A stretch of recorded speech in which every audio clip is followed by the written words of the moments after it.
Hari ini kita akan belajar Tuhan yang maha adil, dan memang dia itu adil. Pasti akan berbuat sesuatu, pasti akan berbuat sesuatu untuk setiap kita yang diperlakukan tidak adil. Nah, saya ulangi lagi, hari ini kita akan dibawa untuk mengenal Tuhan yang maha adil. Nah, yang maha adil sangat tidak suka kalau ada orang-orang yang tidak berbuat salah, tapi diperlakukan tidak adil dan dituduh lagi. Oh Tuhan, oh maaf tidak ada suaranya. Bagaimana ini? Maaf ya. Ada suaranya. Ada ya? Oke. Bagus. Oh, dari Lapas Makassar tidak ada suara. Oke, saling menolong ya, satu dengan yang lain. Kenapa? Sudah, tapi sudah ada suara. Sudah ya, baik. Oh ada, terima kasih. Wow, ada gereja Ujung Bumi. Itu dari Nusa Kambangan ya, Ujung Bumi ini. Ya. Nah, jadi yang maha adil tidak akan rela kalau ada umatnya itu diperlakukan tidak adil. Apalagi di dalam masalah hukum. Nah, Tuhan pasti akan bertindak untuk setiap kita. Nah, nanti ada kesaksian. Kenapa saya pilihkan tema ini? Karena kemarin sore ada seorang saudara kita, warga binaan, ya, orang Amerika, mengalami ketidakadilan. Nanti Pak Andreas memberi kesaksian.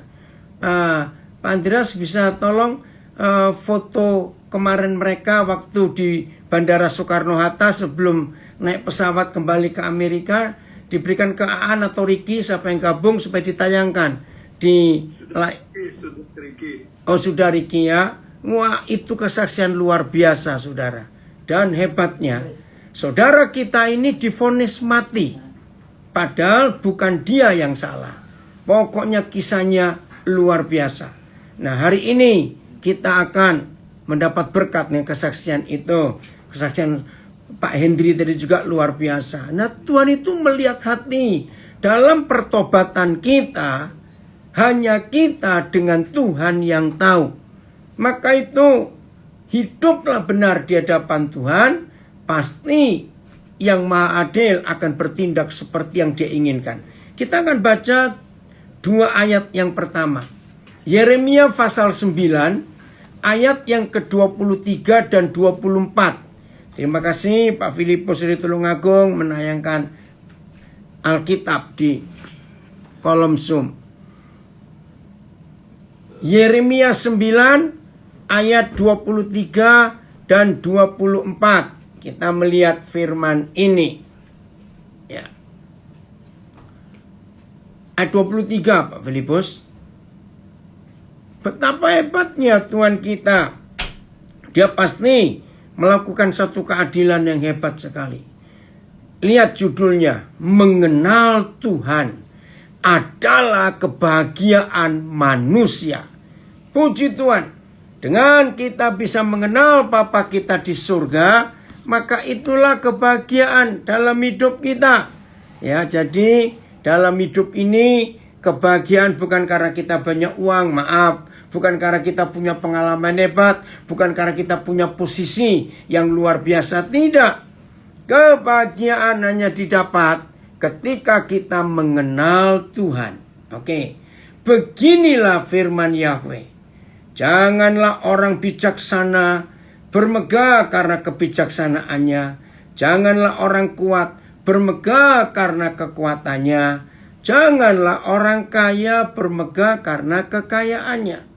Padahal biasa, ya, wajar orang bijaksana, orang yang penuh hikmat, sehingga banyak orang minta nasihat kepada orang itu. Ya, bermegah karena kebijaksanaannya, karena dia dipuji-puji orang, sebetulnya wajar-wajar saja. Oke? Terus orang kuat, jangan bermegah karena kekuatannya. Saudara, selama masa pandemik ini mengerikan memang. Kita nggak pernah nyangka ada orang yang kelihatannya sehat sekali hidupnya. Ada orang yang wah Pokoknya dia menjaga kesehatannya begitu luar biasa. Rajin olahraga, menjaga pola makan. Tapi virus ini jahat sekali. Orang kuat pun bisa tidak berdaya karena sesuatu dalam hidup. Maka itu yang merasa kuat, jangan kita bermegah karena kekuatan kita. Lalu orang kaya, puji Tuhan. Kalau ada yang kaya, ya, karena perjuangannya, karena usahanya. Nah, saudara, maafkan saya, jangan ada yang marah kalau saudara cukup kaget dengan apa yang saya mau katakan ini.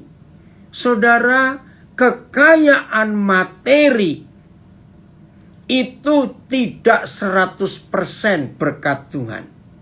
Saya ulangi lagi, kekayaan materi secara materi itu tidak 100% dari Tuhan.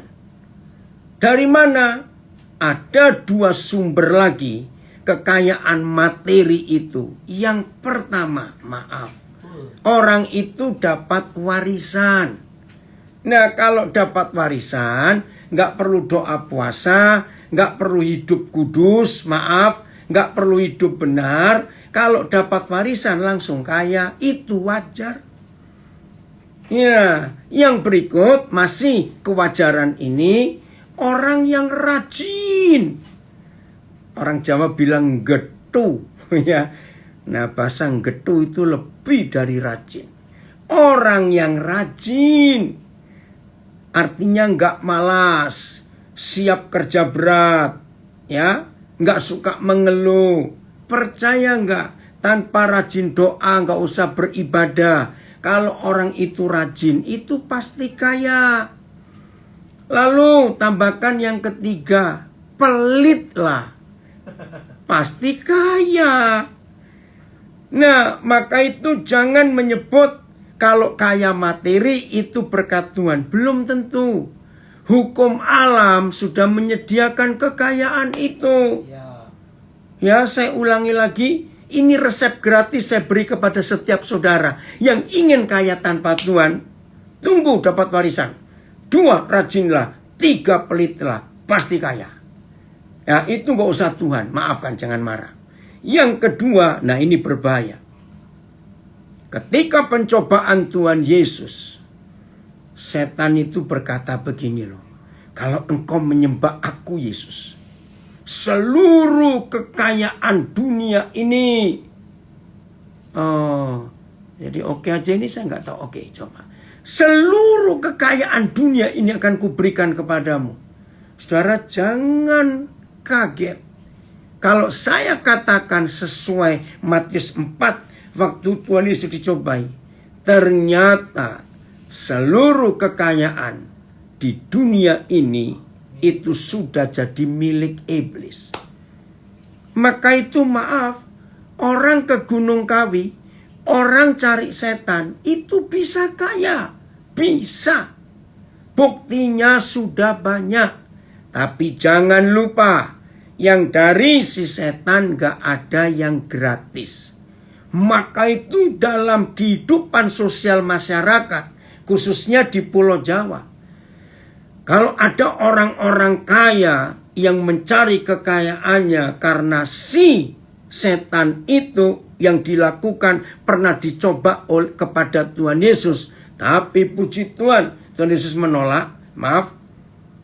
Mengapa? Dalam fakta, saya nggak tahu ya suku-suku lain di Indonesia, tapi di Pulau Jawa saya beberapa kali menemukan orang yang kaya karena dari si setan. Maaf. Biasanya, kalau nggak saya berkata selalu, salah satu anaknya akan jadi tumbal. Entah begini, entah begitu. Maafkan.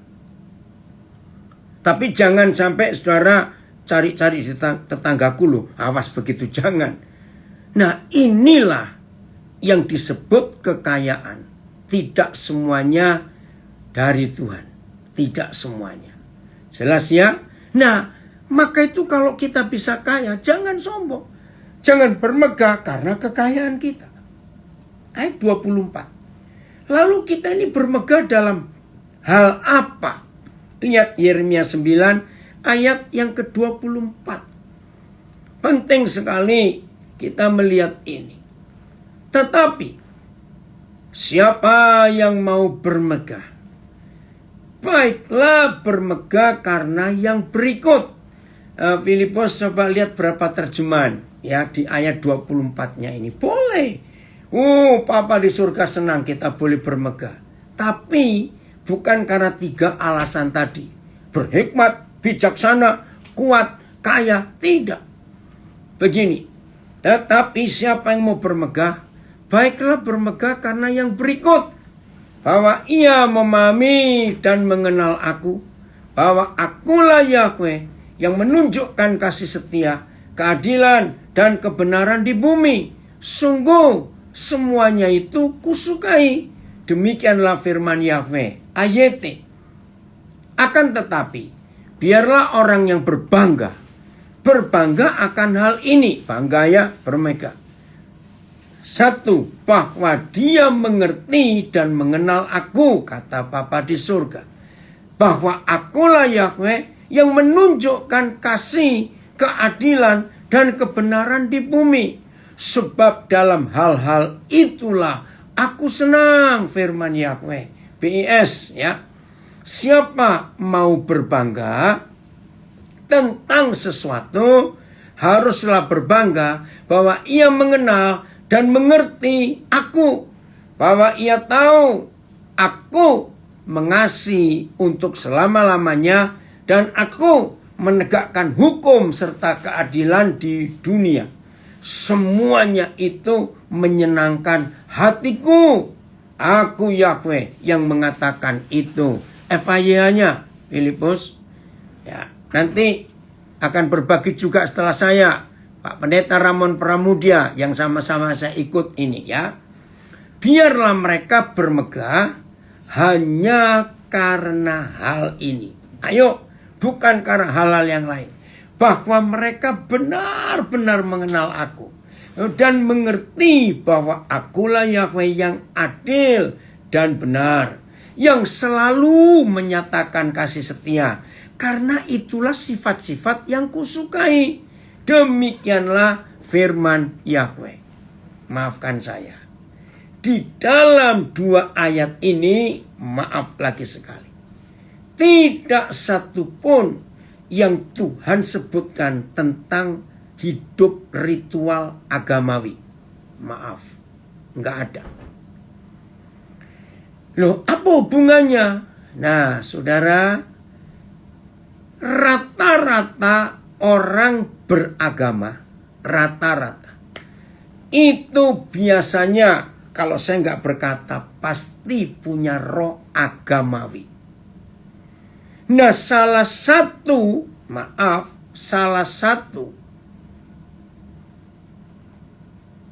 kalau saya mau berkata ini sedih sekali. Salah satu ciri roh agamawi adalah sombong, suka menghakimi, menganggap dirinya paling benar, yang lain salah. Itu ciri-ciri roh agamawi. Selalu ingin dilihat orang kalau sedang beribadah. Maka itu selama Tuhan Yesus hidup, dia sengit. Nah, saya pakai kata sengit loh. Artinya betul-betul gak suka kalau kita berkata nek. Melihat orang dengan jubah-jubah keagamaan. Lalu mereka kalau sembahyang di perempatan-perempatan jalan, di depan banyak orang. Karena mereka merasa dengan dilihat orang sebanyak itu, maka orang kan menilai, wih, dia rohani sekali ya, luar biasa. Nah, maka itu salah satu penyebab kenapa Tuhan membiarkan corona, maaf ya, lepas daripada semua. Karena selama pandemik ini, semua bentuk ibadah korporat yang bersama-sama ditiadakan. Bukan cuma di Indonesia, tapi di seluruh dunia. Karena pandemik ini. Nah, sehingga kita nggak bisa dilihat orang lagi. Ibadah kita hanya pribadi dengan Tuhan. Maka itu saya ulangi lagi, Yeremia 9 ayat 23-24 ini, maaf loh saudara, yang Tuhan cari, yang Tuhan sukai, ternyata tidak ditunjukkan ada kata ritual. Doa pagi, doa puasa, doa malam, ya, lalu menghafal ayat-ayat suci, lalu begini, nggak ada. Tetapi siapa yang mau bermegah, siapa yang mau berbangga, baiklah bermegah karena yang berikut, bahwa orang itu memahami dan mengenal aku, bahwa akulah Yahweh yang menunjukkan kasih setia, keadilan dan kebenaran di bumi. Ada kata keadilan, ada kata kebenaran. Sungguh semuanya itu apa? Mengenal dan memahami Bapa di surga. Menyatakan, menunjukkan kasih setia, menunjukkan keadilan, menunjukkan kebenaran di bumi. Sungguh semuanya itu kusukai. Demikianlah firman Yahweh. Maaf lagi sekali, nggak ada satupun sikap hidup ritual agamawi, tidak ada. Pribadi, dan yang pertama itu pribadi, berusaha mengenal dan memahami, itu pribadi. Lalu tiga yang lain, menunjukkan kasih setia, menunjukkan keadilan, menunjukkan kebenaran. Oke, anak saya dari Manado tanya, Yeremia 9 ayat 23 dan 24 cinta. Nah, saya ulangi lagi. Yang pertama, memahami dan mengenal Bapa, itu pribadi. Tapi tiga yang lain, itu bukan pribadi. Itu untuk orang lain di sekitar kita. Satu, untuk yang tiga hal lain ya. Satu, menunjukkan kasih setia. Kasih setia siapa ya? Kita tunjukkan kepada siapa? Sampai hari ini, kalau saudara dan saya bisa bernapas dan bisa beraktivitas, termasuk saudara warga binaan, walaupun aktivitas saudara tidak sebebas kami yang ada di luar, tapi saudara tetap sehat, tetap bisa beraktivitas. Nah, yang Papa minta bukan rajin beribadah saja, tetapi hidup kita ini bisa menunjukkan kasih setia. Nah, kasih setia itu yang bisa menikmati adalah orang-orang di sekitar kita.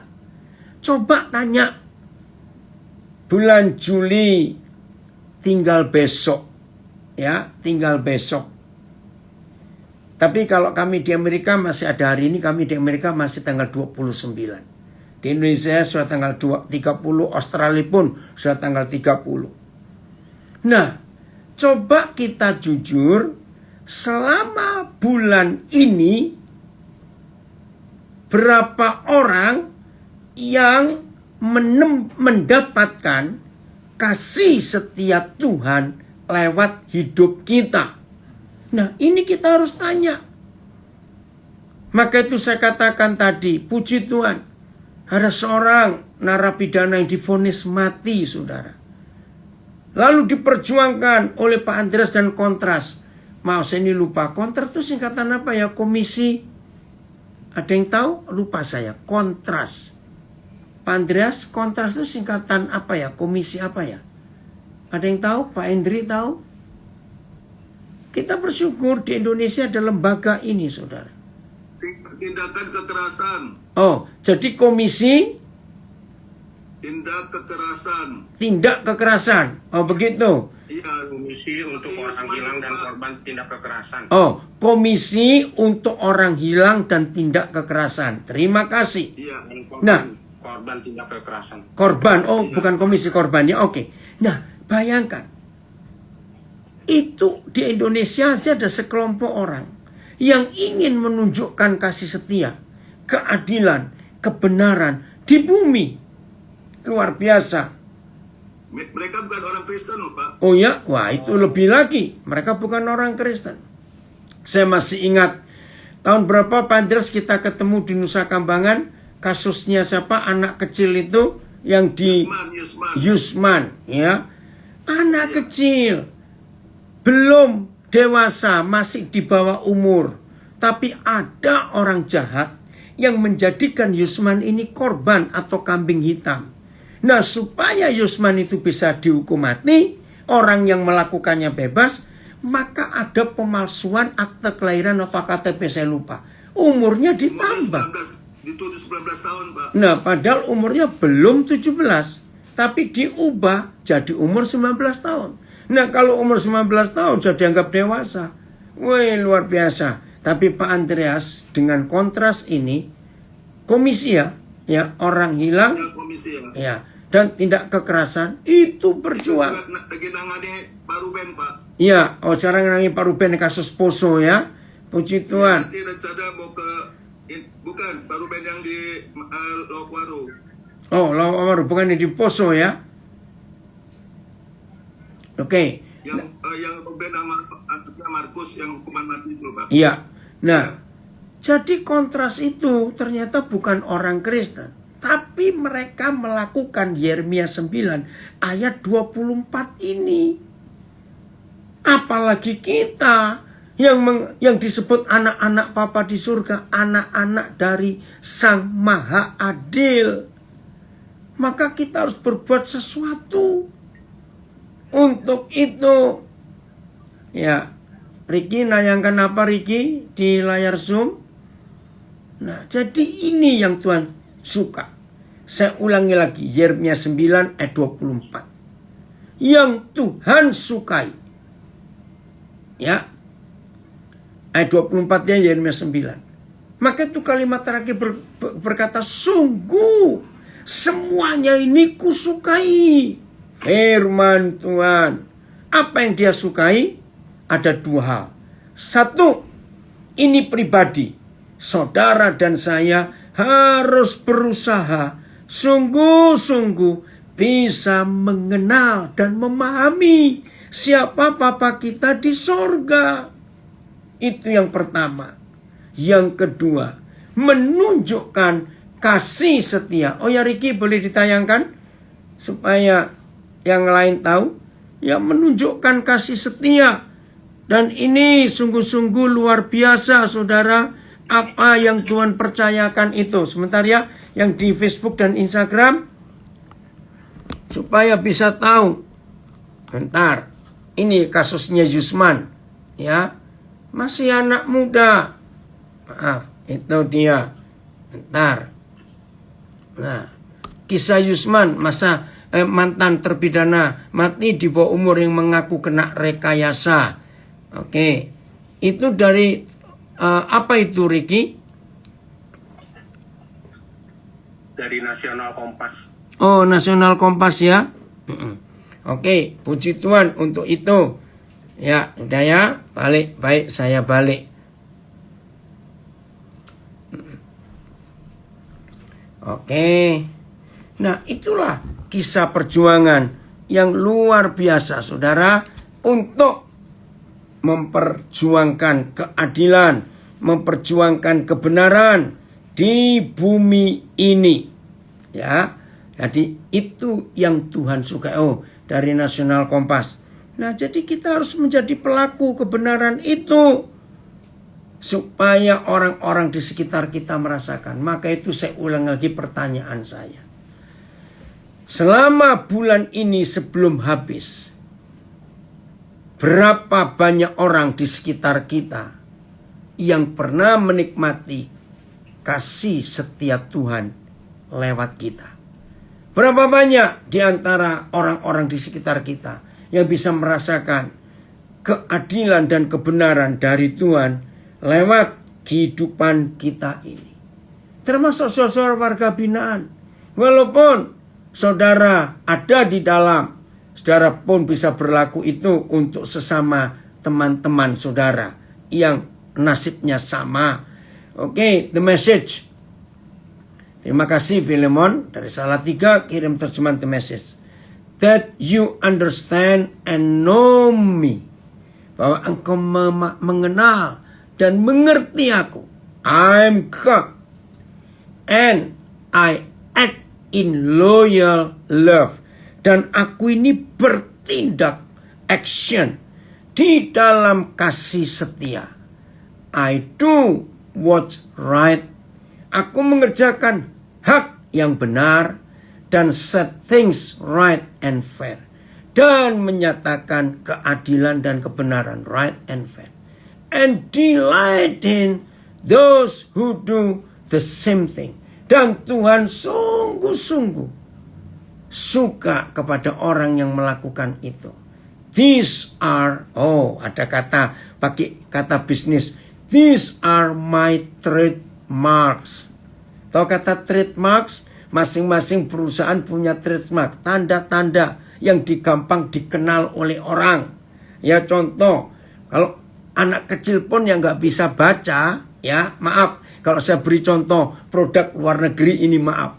Anak kecil yang nggak bisa baca, kalau dari jauh kelihatan huruf M warna kuning, itu pasti kita langsung tahu mereka bilang McDonald. Anak kecil yang nggak bisa baca, kalau lihat kaleng warna merah, ya ada tulisan Coca-Cola, mereka nggak bisa baca. Tapi anak kecil itu tahu. Nah itu namanya trademark. Ternyata trademarknya Tuhan adalah ini tadi. Keadilan, kebenaran, kasih setia yang dinyatakan kepada banyak orang. Lewat kita. Ini yang Tuhan ingin kita kerjakan dalam hidup ini. Maka itu untuk apa saja yang Tuhan percayakan kepada kita, saudara, maka ini kesempatan yang sangat hebat. Tuhan menyatakan keadilannya itu. Oke, saya beri kesempatan sekarang Pak Andreas bersaksi untuk napi vonis mati tapi berubah. Dan kemarin sudah bebas dan kembali ke Amerika. Oke, Pak Andreas bisa memberikan kesaksian untuk itu. Dan saya akan menjelaskan mengenai duduk persoalan Frank ini, di mana Frank ini dia pidana mati. Waktu itu saya diberitahu oleh Bu Yani, Frank ini adalah karena dia nggak bisa berbahasa Indonesia, dia hanya bisa berbahasa Inggris. Yang bisa itu menerjemahkan itu Ibu Yani. Dan kemudian dia bersama temannya namanya Sonara yang ada di Cipinang, orang Iran. Mereka yang jadi bosnya itu orang Iran itu yang punya barang narkoba itu sebanyak 5 kilo 8 gram. Nah, jadi si Frank ini hanya kurir, dia hanya membagi-bagikan barang itu, dan akhirnya dia ditangkap, dan yang orang Iran itu yang punya barang, karena dia pakai uang, dia kena 12 tahun. Nah, si Frank karena nggak punya uang, karena sebagai kurir, dan dia dikenakan hukuman mati. Nah, jadi waktu itu saya bersama Ibu Yani, karena saya bilang kuncinya ada di orang Iran itu kalau si Frank mau ngajukan PK, karena dia yang kuncinya ada dia. Nah, kemudian saya bersama Ibu Yani ke Cipinang untuk meminta kepada saudara temannya itu surat pernyataan kalau bahwa itu barang milik dia dan dia hanya sebagai kurir. Tetapi orang Iran itu menolak dengan alasan karena dia masih ada di Indonesia. Dia masih ada di Indonesia dan tidak mau dan takut khawatir kasusnya dibongkar lagi sehingga bisa memberatkan dia. Dan kemudian dia setelah dia gak lama kemudian dia bebas. Si orang Iran itu sudah bebas duluan. Nah, setelah bebas duluan, si Frank tetap masih hukuman mati. Pada tahun 2016, Frank ini sempat melarikan diri dari Cipinang, tapi ketangkap, makanya dipindahin ke Nusa Kambangan. Dipindahin ke Nusa Kambangan, selama di Nusa Kambangan itu dilayani oleh Ibu Yani, karena dia yang bisa berbahasa Inggris, dan orang nggak bisa mengerti omongan dia, karena yang bisa ngerti itu Bu Yani. Dan di situ dia kita juga pernah minta ke kontras, tetapi karena kontras itu sifatnya lebih sifat kekerasan, bukan untuk narkoba. Dan dia tidak begitu untuk urusan narkoba dia tidak ngurusi, tapi dia berusaha mengurusi waktu itu juga, tetapi buntu. Dan kemudian akhirnya dia ketemu juga salah satu pengacara yang menangani dia sendiri, dan kemudian kada lewat peninjauan kembali dan membuktikan bahwa yang orang Iran itu kena 12 tahun. Nah, dengan jalan seperti itulah akhirnya PK-nya dijawab, dan dia dari hukuman mati jadi 12 tahun, sama seperti bosnya 12 tahun, dan seharusnya dia bebas tanggal November ini 2021, tetapi karena ada asimilasi dia segera dipulangkan, dan PB akhirnya kemarin ini dibebaskan, dan sekarang udah pulang ke Orlando. Dan dalam hal ini, di mana kami bekerja sama dengan Kontras, beberapa hal yang ditangani Kontras selain Yusman dan juga Pak Ruben Markus, yang mana yang rencananya kami kalau sudah pandemi ini juga akan ke Makassar bertemu Agustinus, karena kuncinya ada di Pak Ruben itu di Agustinus. Nah, itu yang akan kita sedang peninjauan kembali. Dan untuk kasus yang sedang kami tangani, yaitu Pak Nababan, yang sudah saya sampaikan ke Kontras, yang sedang dipelajari, karena di situ ada tindakan kekerasan, juga adalah salah satu yang Dendi yang di Loak Baru yang kena 7 tahun, yang dituduh melarikan anak perempuan, lalu dipukulin oleh oknum tentara, itu juga sedang kita urus, dan mudah-mudahan dalam waktu dekat juga upaya hukumnya bisa diselesaikan, dan kita sudah menunjuk yang kekerasannya itu akan ditangani oleh Kontras. Itu saja yang kami sampaikan. Jadi Kontras ini justru kita tidak mengeluarkan uang, justru dia yang mengeluarkan uang. Jadi ketika Pak Ruben, saya ketemu dia itu ketika Pak Ruben ini hukuman mati, dan kita mengajukan justru kepada pengacara yang Kristen, tetapi dari pengacara Kristen itu minta uang 15-20 juta. Padahal orang ini sudah tidak punya apa-apa lagi. Itu. Tapi ketika saya tahu Pak Ruben punya surat keterangan dari Agustinus bahwa dia yang pelakunya, dan saya minta surat bebasnya itu, surat keterangan dari Agustinus, saya minta fotokopi 2, ternyata cuma dikasih 1. Tapi ketika saya kembali dari LP Loak Baru, saya mampir ke pengacaranya, ternyata berkas-berkasnya itu tidak dikutak-atik, tidak diapa-apakan. Padahal ini kan hukuman mati. Karena kalau orang hukuman nggak ada waktunya lagi. Karena kalau udah hukuman mati kan nggak mungkin balik lagi. Nah, dari situ saya langsung telepon ke Bu Monik yang dari Metro TV, dan saya tanya apakah ada pengacara yang anti hukuman mati.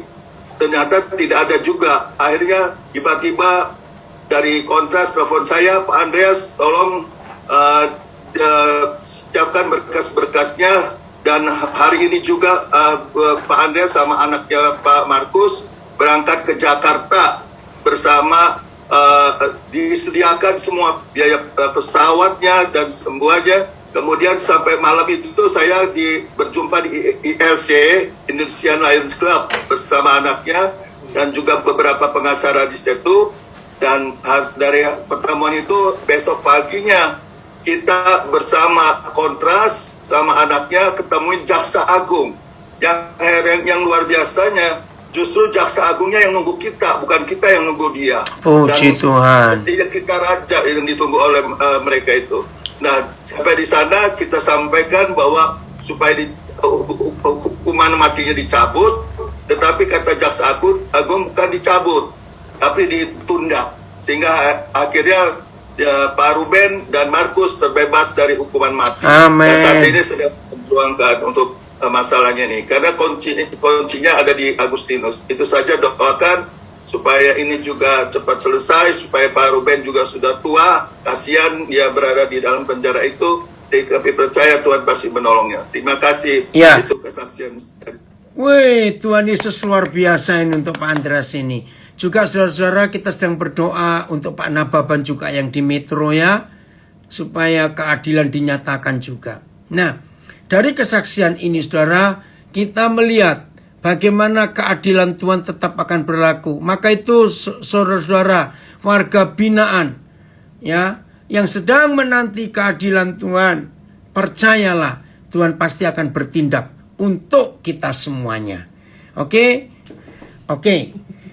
Ayat 7 di Wahyu 18. Wah, kita harus takutnya kalau kita berlaku tidak adil, itu mengerikan sekali. Berapa terjemahan ya? Wahyu 18 ayat yang ke-7. Aduh, saya takut. Nah, tadi ini Pastor Ramon Pramudia sudah memberikan ya peringatan ini. Wahyu 18 ayat 7. Berikanlah kepadanya. Nyanya itu siapa? Nanti kita lihat di bagian belakang ayat 7 ini. Berikanlah kepadanya siksaan dan perkabungan sebanyak kemuliaan dan kemewahan yang telah ia nikmati. Ini ayat menakutkan, serem. Sebab ia berkata di dalam hatinya, aku bertakhta seperti ratu, tapi aku bukan janda, dan aku tidak akan pernah berkabung. AYT. Sebanyak ia telah memuliakan dan memberikan kemewahan pada dirinya sendiri, berikanlah siksaan dan perkabungan kepadanya sebanyak itu. Saudara, kenapa saya berhenti sejenak? Ngeri. Maaf. Ingat awal tadi saya katakan, untuk menjadi kaya, itu nggak perlu Tuhan, nggak perlu berdoa. Masih ingat nggak? Kalau rajin saja, orang itu asal jangan malas. Rajinlah dalam hidup. Hiduplah jujur, rajin, dapat warisan. Maaf, tambahlah pelit. Itu pasti kaya, saudara. Tapi kalau nggak berbagi, nggak adil, tidak menyatakan kasih setia Tuhan, pada hari penghukuman, siksaan yang dialami orang seperti itu karena pelitnya akan sebanyak kekayaan yang sudah dinikmati. BIS, berilah kepadanya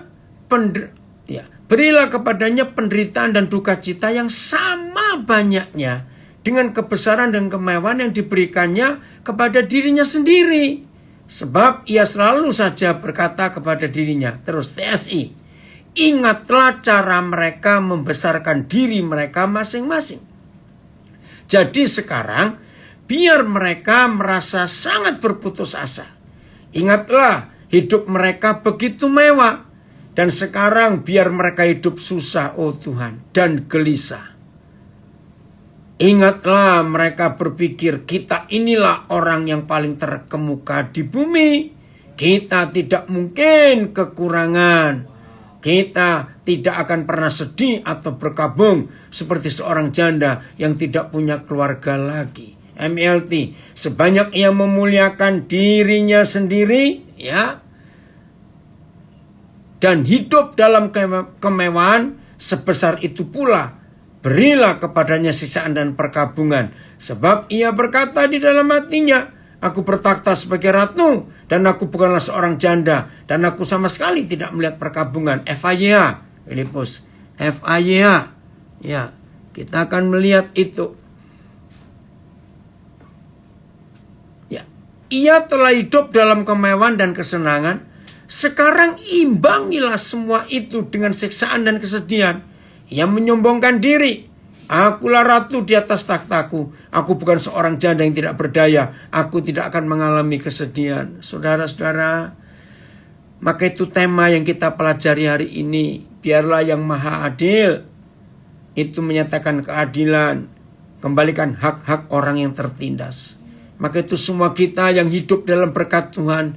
Semua kita yang hidup dalam anugerah kemurahan Tuhan. Semua kita yang hidup sampai hari ini di dalam jalan Tuhan ini, ayo kita syukuri semuanya itu. Betapa Tuhan itu sayang kita dan Dia memberikan kita kesempatan untuk kita hidup seperti yang Dia inginkan dalam berkat Tuhan yang luar biasa. Ayat yang terakhir, supaya kita makin dilengkapi oleh Tuhan. Ya.